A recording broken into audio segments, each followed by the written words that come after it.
दम्भोद्भवः। सुसमृद्धस्य देशस्य राजा दम्भोद्भवः। सः समर्थः, धर्ममार्गानुयायी च, किन्तु तस्मिन् अहङ्कारः महत्त्वाकाङ्क्षिता च अधिकप्रमाणेन आसीत्। तस्य इच्छा आसीत् यत् प्रपञ्चस्थाः सर्वे मां महापुरुषत्वेन सर्वश्रेष्ठराजत्वेन च परिगणयेयुः इति।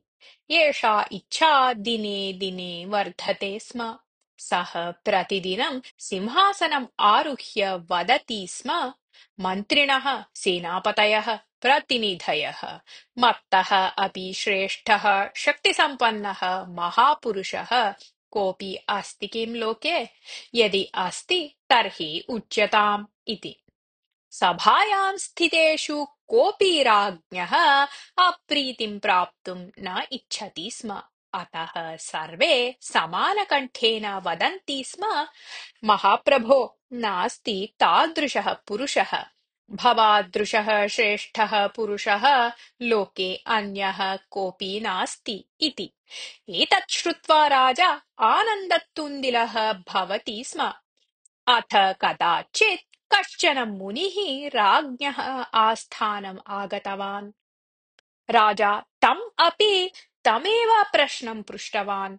तदा मुनिः उक्तवान्, तादृशः न एकः अपि तु उभौ स्तः इति।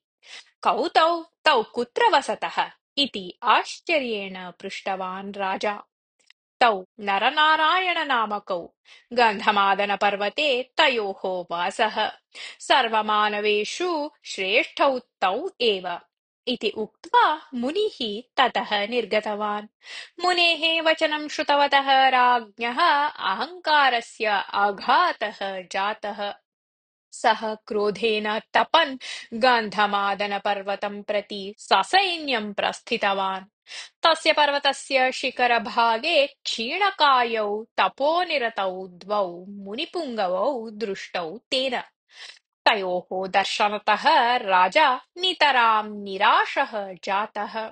अतिसामान्ययोः एतयोः दर्शनार्थं मया वृथा प्रयासः कृतः इति चिन्तयन् सः ताभ्यां सह किञ्चित् सम्भाषणं कृत्वा गन्तुम् इच्छन् तौ उच्चस्वरेण सम्बोधितवान्। किन्तु तयोः एकतरेण अपि नेत्रे न उन्मीलिते। तौ शान्ततया ध्यानमग्नौ आस्ताम्। एतत् असहमानः राजा वाग्बाणैः तौ नितराम् अपीडयत्। तथापि तौ अविचलतया स्थितवन्तौ। तदा राजा अवाच्यशब्दैः निन्दनम् आरब्धवान्। एतत् श्रुत्वा एकः मुनिः नेत्रे उद्घाटितवान्। पार्श्वे स्थिताम् एकाम् वृषशलाकाम् उन्नीय चतुर्धा विभज्य राजानम् उद्दिश्य क्षिप्तवान्। अपरक्षणे एव राज्ञः सैनिकाः सर्वे अन्धाः विकृतरूपाः च जाताः।